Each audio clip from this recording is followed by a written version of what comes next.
going.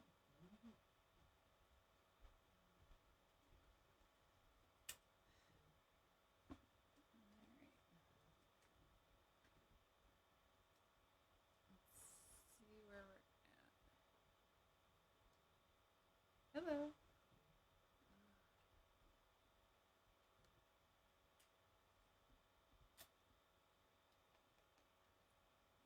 Will you put that? No. Just, you're messing the whole thing. Get. Fine. Just fine. It's fine. Come on. God. Hello, everyone. Let's see. You got this covered? Yep. Here, where's the...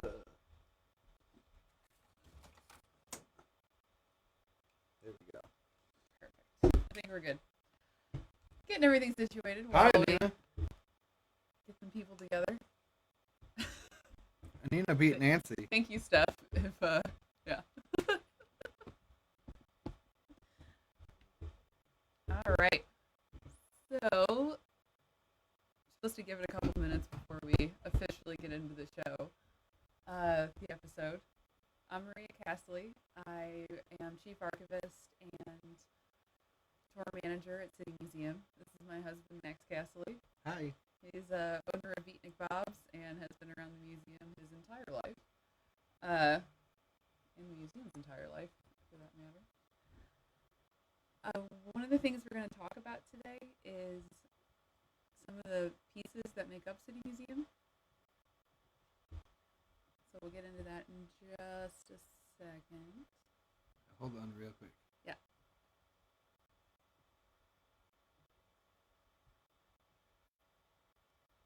That's muted if that makes a difference. No, that's not. Last time we did this, Yeah. he was doing his show, and I was supposed to be a producer, and I just completely Just like audio distortion. missed the audio, so. Where's the output? Streaming out. There we go. We're working out the audio. This will give us those couple minutes while we're supposed to have people, let people gather.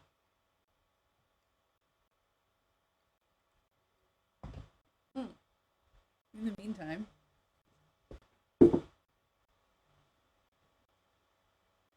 There we go. is that better for sound? I also need to just project. I've turned her up.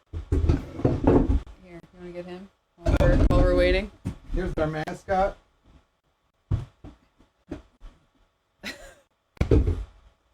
This is Samson. He was asleep, because that's what he's best at. All right. Can people hear me better now? Yeah? Yes, better. Yes, better. Perfect. Okay. It's 4:03. I feel like this probably counts as a good starting point. I'm Maria Castley.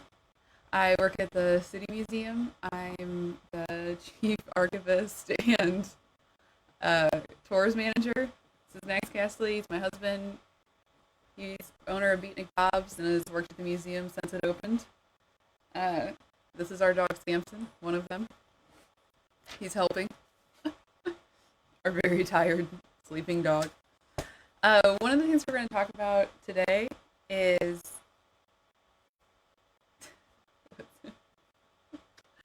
All right, sorry. We're back. One of the things we're going to talk about today are some of the objects that make up City Museum. Max's parents started the museum. They started building it. They were the co-founders. His dad said that anything's a brick if you have enough of them. This was especially important at the beginning of the museum when they were trying to build this crazy, fantastic space with, little to no budget. And so anything that was free or anything they could get at auctions, that was ideal. So it not only financially made sense, but it also made it to where they had to get kind of a creative with the materials that they used. Rather than going out and getting the exact same thing that they had in their head, they would get these massive amounts of objects and then figure out, okay, so what do we do with them now? So when I go to the photos, Mm-hmm. one of the first things, the first stop we'll make, we're gonna show some photos on the screen. So yay! Uh, one of the first stops we'll make is a turtle fence. So this is, sorry. Turtle fence is made up of machine parts. Like when you're doing like cutouts for machinery, the little spaces. So to us, they look like turtles. I think these were just supposed to be discarded material from the from whatever machinery they were used. I don't know exactly what type of machine it was. If anybody does know, let us know in the comments. Yeah, so this is a close up of the parts. So there was all these parts that were thrown out, or were going to be thrown out, and then they were welded together to create a fence. This is a recurring theme throughout the museum, the turtles, and they're used in a few different places.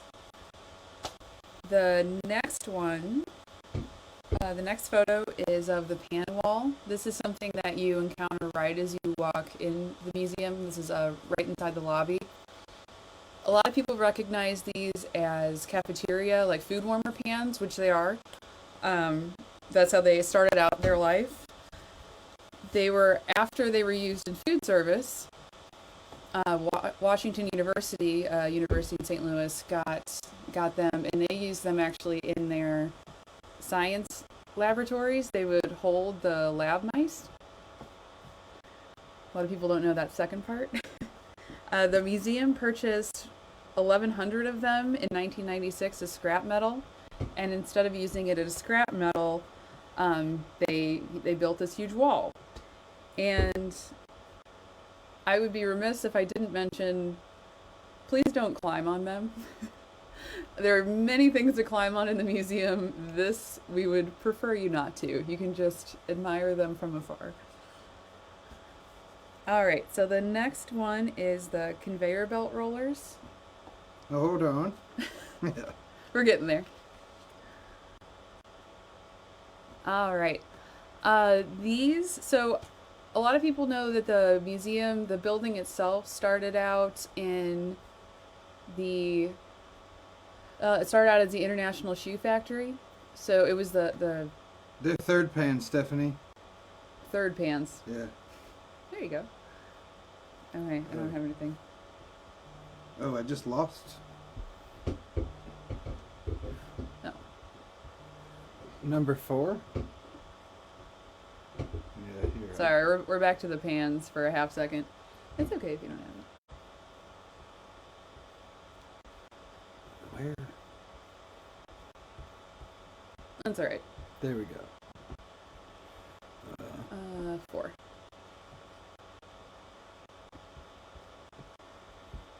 While he's getting that photo back up, if we can. If not, it's really okay. You can. Yay, live. Yay. Yay. The museum was originally the factory for the International Shoe Company. These were original to building these rollers. They were used. It was a mile-long We're off. conveyor system. Oh, okay, we're Okay, yeah. So these third time's the charm, right? These rollers were originally used as a conveyor belt system throughout the shoe factory, which was what the building was originally. It was about a mile long. They took these, they used them. You can see right here, there's a close-up on top of the monster slide. That's the slide that goes from the third floor to the first floor.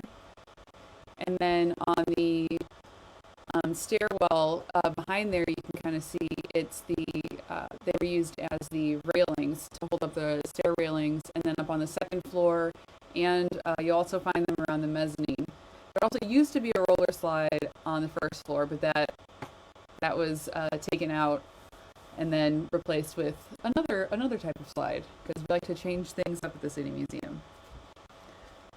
I also want to ask, while we're in the middle of all this, if people have photos that they want to send to us, we would love to see them, see any photos that you have of the museum that you really like, or any stories, or any questions that you have.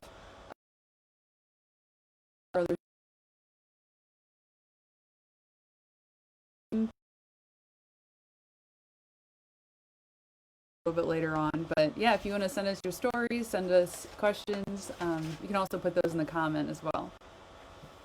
We have the next one. This next one, it's the. Oh, I know.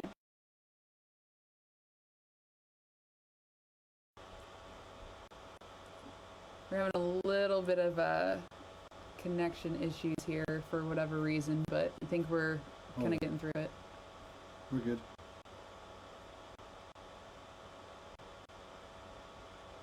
Can you go to that one?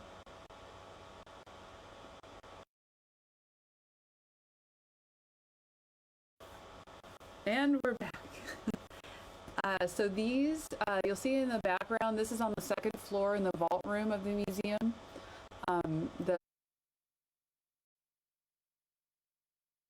The glass wall that you'll see in the background, they're actually Vess soda bottles. Vess is a local soda company. These were from a discontinued bottle line from the 1990s. We got about 70,000 bottles from them. This is a section of them. This is not all of them. We still have a bunch of crates of them up in storage too, waiting to be used in another project. These were all individually placed and then connected with silicone, so you can kind of see a little bit more in the detail shot. They're all like stacked on top of each other, back and forth. There's also another wall in the parking garage between the second floor parking garage and the elevator. The next one, these are printing plates. They're vintage print blocks, and they're used extensively on the first, mezzanine and second floors of the building. So I don't actually know where we got these from, and nobody that I've talked to at the museum knows exactly where they came from either. So if you know any of them, if you know where they came from, or you have any idea, we'll even take educated guesses. I would love to find out. So you can either put that in the comments or email them to us at mpr@citymuseum.org. These blocks, some are just designs. A lot of them are department store, and a lot of them are local. We have more of them. We have more of many things up on our storage floors. This is a big collection of our printing plates that haven't quite found a home yet, but I'm sure that they will at some point. Go to the next one. Third of the photo. These are Hostess pans. In 2012, the Hostess company closed. They went out of business, and I double checked, and we got these at a liquidation auction, I should say. We've got a bunch of Twinkie pans and Ding Dong pans as well. These look like they're the Ding Dong ones, the circles. The company since resumed production, but we already have these, and we do have some more that we want to work with too. So you want to go next one? There's a close-up of them. So here's a little close-up of the Ding Dong pans. Hostess. The Hostess pans. Yes. All right. Next one? Yep. Next one, please. Thank you, sir. Outdoors. This is on Monstro City, our big outdoor installation. These are the metal tables that were once owned by Step Brothers Incorporated. They were used in the fabrication of bridge parts. These were also bought at an auction when the factory moved to Alabama in 1999. And I don't think you can climb on, well, you can climb on a lot of stuff. I wouldn't suggest climbing on these, but they make a really awesome looking pyramid. I think it's a climber at part of it. Somebody on floor staff will have to tell us whether or not you're allowed to climb on those. What are you doing? Okay. Max is being fancy. These are gears. We ended up with 29,000 gears that were purchased from the Industrial Salvage Company Some of these, the little parts in the middle of these are glass marbles. These, it's a close-up shot, but when you first walk into the lobby, these are covering a lot of the pillars that are in there. What do you have anything to contribute about these guys? I actually did a lot of it. A lot of these? Yeah. Oh, yeah? How old were you when you did those? That's a good question. You have no idea. No idea. Probably fairly young, I'd imagine. Yeah. Did you put the marbles in too?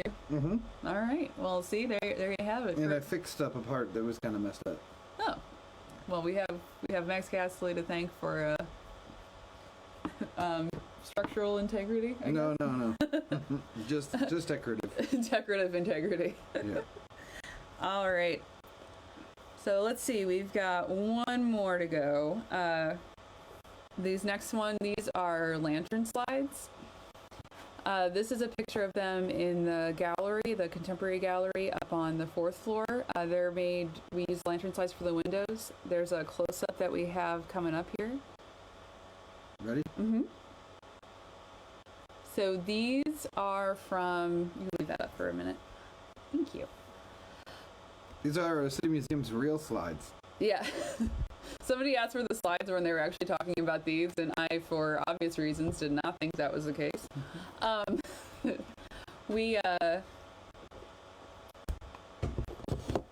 Let's see. So the lantern slides, they predate 35 millimeter slides. They were what people used to study artworks. They were used in a lot of art lectures. They're started using those in the... What are you doing? I don't know. Anyway, will you switch it back? Yeah. Thank you. That's weird. What does that even mean? That's what, you can leave it on this. Don't worry about it. What? Okay. There we go. Thanks for all bearing with us through all this. So lantern slides, they started being made in the 17th century. The types that are shown here in this photograph, they started to be manufactured in the 1850s with not advent, but the use of photography. These particular slides are from the Metropolitan Museum of Art, and they were used by their curatorial departments for lectures and research. Fun fact of the day. Several years ago, I worked there for a little while, and it was mine and this other woman's job to dismantle their image library. And this was a big part of their image library, this collection and the collection of 35 millimeter slides. A lot of the images that were pictured in these slides were redundant. They already had other copies of them, so they didn't really need these in particular. We worked with the curatorial departments and some of the other people throughout the museum, and after they took what they want, they were going to get rid of them. And I've been at the museum since 2006, so it's ingrained in me that we don't get rid of things. You can always use them for something later, especially if there's a lot of something. So I took a section of them and brought them to the director, and he said he liked them. I was like, great, do you want more of them? He's like, sure, we'll take the rest. And I didn't mention that the rest was 60,000 of them, so that was what we ended up getting. We sent a van and a bunch of people up to, some of the crew up to New York, and we brought them back home. So we've taken a few of them, we've made windows, we still have a lot more, so if you have any other ideas on what we should do with them or things we should build with them, if you should leave some ideas in the comments. Here, do you want to do the lantern slide or the light box thing? Where do we... I think it's right here. We're gonna try and get a little close up so you can see a little bit more what this one is, what some of the lantern slides are. I think they're cool, and I happen to have a lot of them, and we're I'm not going to say struggling for content, but trying to being resourceful and using what we have in our houses. Let's see. So, this one, it's a ballet is called The Celebration. It's a Martha Graham. So the range of the subject matter in the slides just art history. All right, and here. Yeah, go ahead and grab it. And then where it is. Uh-huh. You go for that one. All right, and then this one was oh, that one's upside down. Okay. I know, right? There you go. This one by Salvador Dali, and you can kind of see the piano in the middle. I have no idea what play this was for, or if it ever actually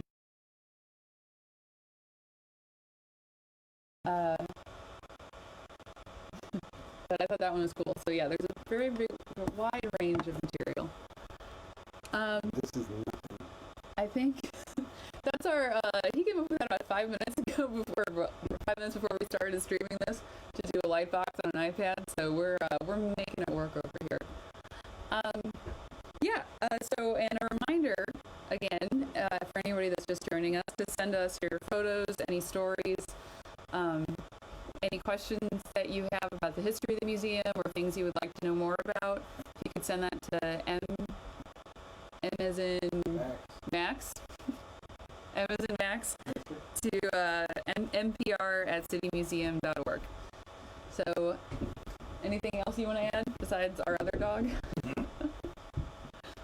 Audrey, Max, and I appreciate your time.